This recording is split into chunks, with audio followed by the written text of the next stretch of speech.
Okay, so um, this is gonna be a bit different if I could get the camera to focus on me, I think. So, I wanted to start learning Japanese. So, I've been studying for about 2 days, and I feel like I'm going insane. So, I got. I'm gonna show the first thing I got because. So, this is what I'm using, if I can get it into frame. Japanese hiragana, reading and writing. Just to show you what it looks like a bit, you can see my awful handwriting. Uh, and like, this is just this is the first column. So the u, or no, hold on, o. So like the beginning of the hiragana table, and then as you probably could tell on this side, they give you like words to like practice reading and writing, and you can see more of my awful writing. However, the reason why I feel like I'm going insane is to make sure I got the order of how I write things down. I have a second notebook where I've been writing down the column. So, let's see. So, A or ah, whole page. I wanted to make sure I got the writing down. It may look terrible because I write like a Neanderthal. If I get this, okay. I'm trying to use OBS to look at to get that. So A or ah as in aha as written in the book. E as in stream because writing that deserves a whole page. Ooh as in flu. The book is so creative and I'm so much more creative. I'm not. I'm not. E or as in elephant.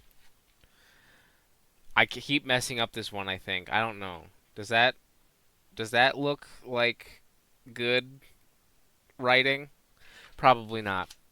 This is only my second day of studying, so I'm going to spend as much time on one as I need to memorize the reading, writing, and understanding of each column. I'm not focusing on any speaking, or well, I'm kind of am, because there's the words that they give you to like read and stuff, and they want you to listen to them. And then I wrote O as in ocean, but I feel just insane because I'm writing all of this down like a lunatic, and then I'm like reading this and I'm talking to myself. I'm going I ie ie o ao ue au iu, and I have no clue what I'm doing because I sound like I feel like I sound like a sim.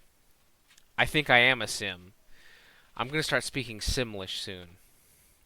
And I mean, I remember like when I first started this like a while ago because I tried learning this when I was still in high school. Um, I learned how to say my first name, which for those who don't know, because I go by my middle name James. My first name is Howard. So if I translated it correctly, when I introduce myself, I'd go something along the line of "Ohayo watashi wa Hawado des," I think, because I think that basically means I am Howard, or or or good morning, I am Howard. Did I say Ohio or Konnichiwa? I don't know. But this is an insight to what day 2 looks like. And then um I have another book like this, but for uh katakana. That's the one. Actually, you know what? I'm gonna go grab all my books and I'll show you right now.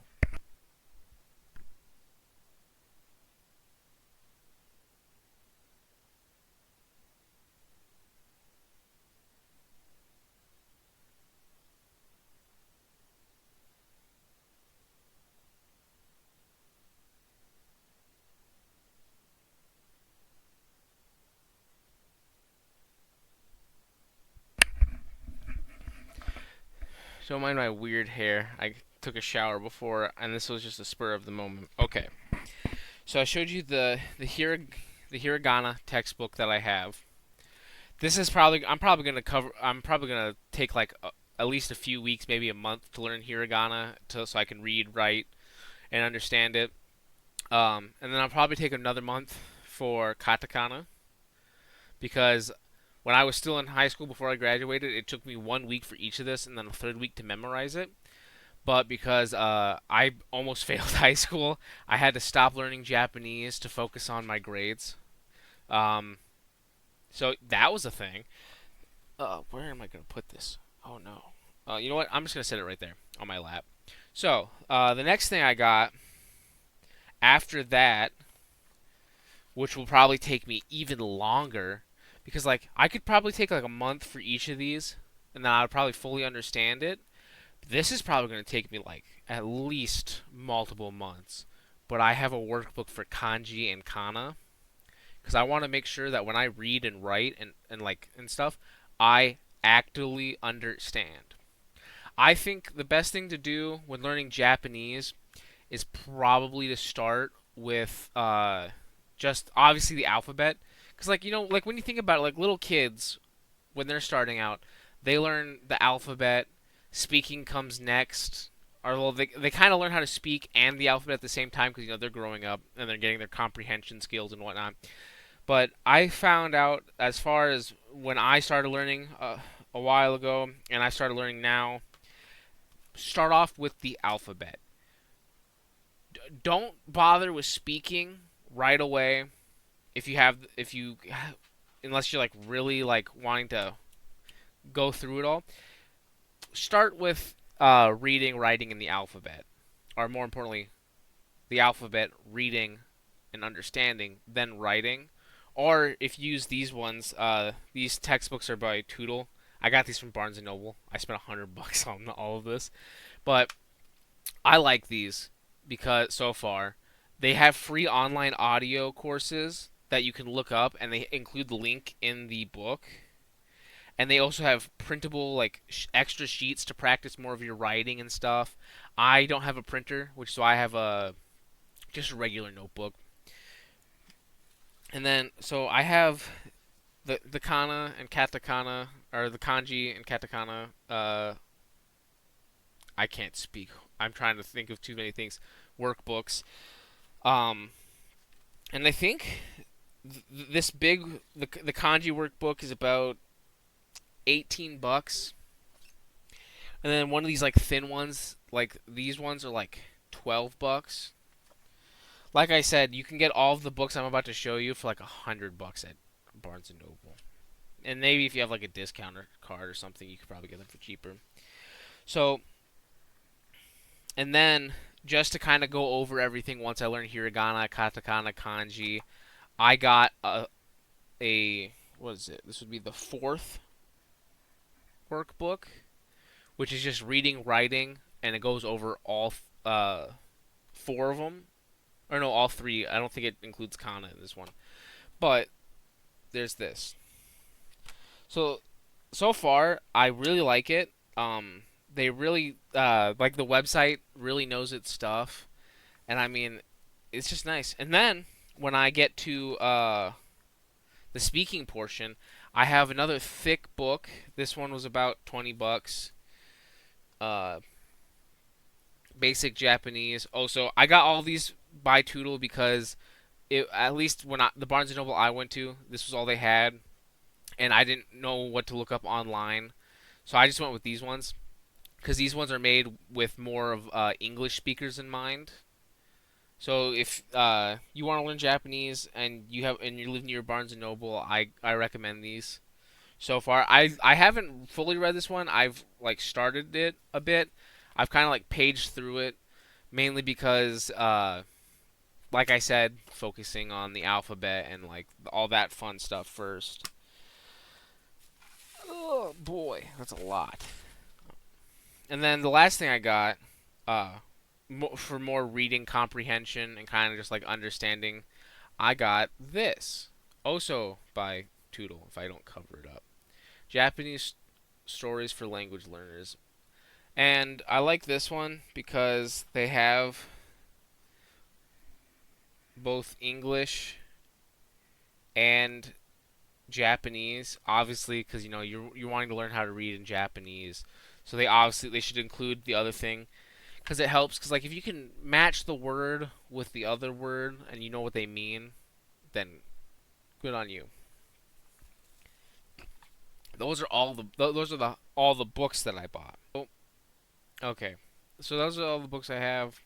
And then right here on my screen that I pulled up, this is what the website or part of the website they have when you get the book. It's like browse by topic, stuff like that. But this is the link they have. This is the one straight from the hiragana, and then each display for writing drill 1, if I can show the camera correctly. It says track 4. So what that means is all I have to do is just go like yada yada yada. Oh, track 4, and then you would click on it, Track 4.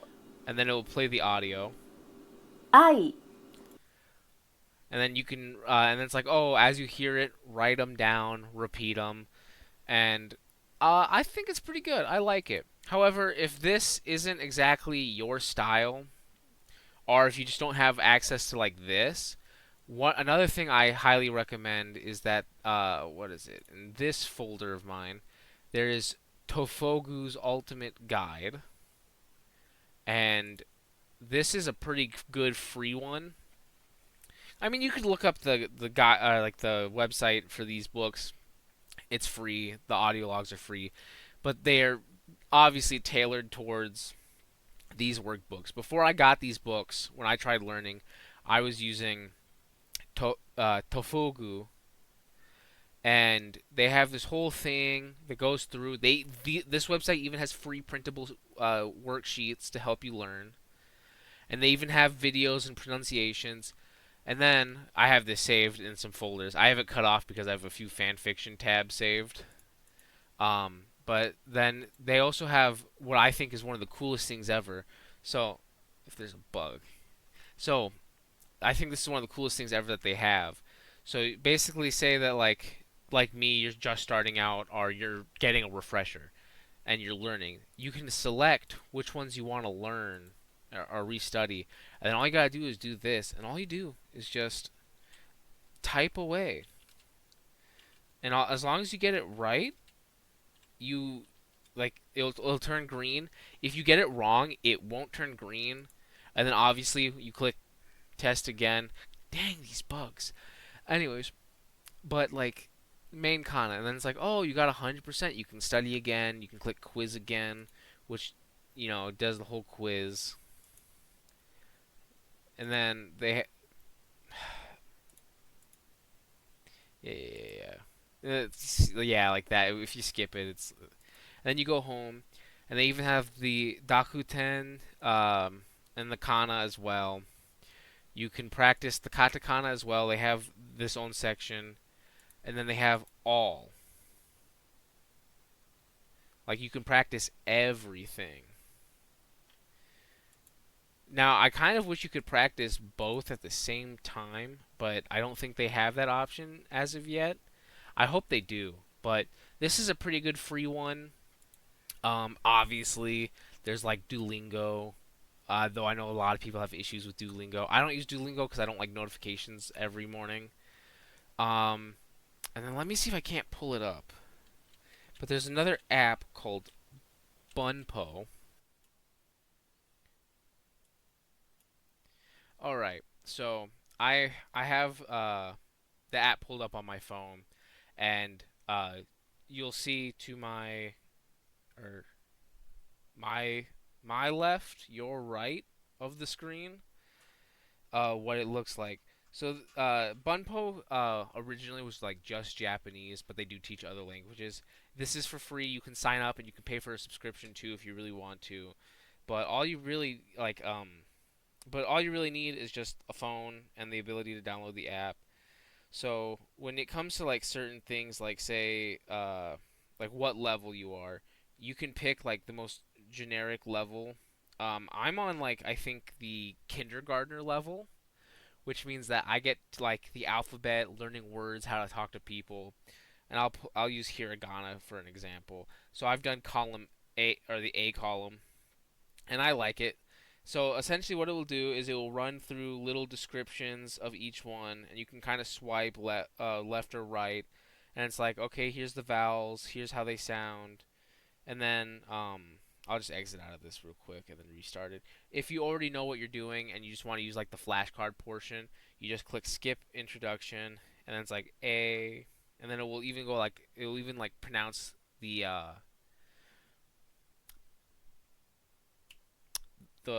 thing for you. God, I can't speak. I'm a terrible person at explaining this. And then you just can kind of go through, and it's like, oh, look, a word, I'll, and then E, U, it, and then they even have a speaking one. If you don't have a microphone, you can click this, and it will just automatically pass it for you. Because it wants you to also kind of understand some of the words, which is why it gives you or why it wants you to do that. But like if you're in public and you don't want to be like you don't want to annoy people, you can always just skip it. And say for example, like I don't understand what the U is or U, and I mistake it. And I'm like, oh, it's this one. They'll show you the correct translation, and then it does kind of ruin a little bit of like the perfect streak, kind of like how Duolingo has their whole thing. Except when you complete the lesson, if this will, I'll just speed through this real quick. And it's like, oh, congratulations, you got 86%.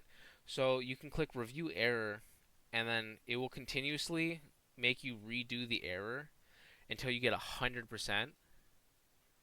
It won't hold your hand, which is a little, or it will hold your hand, but not like super hold your hand.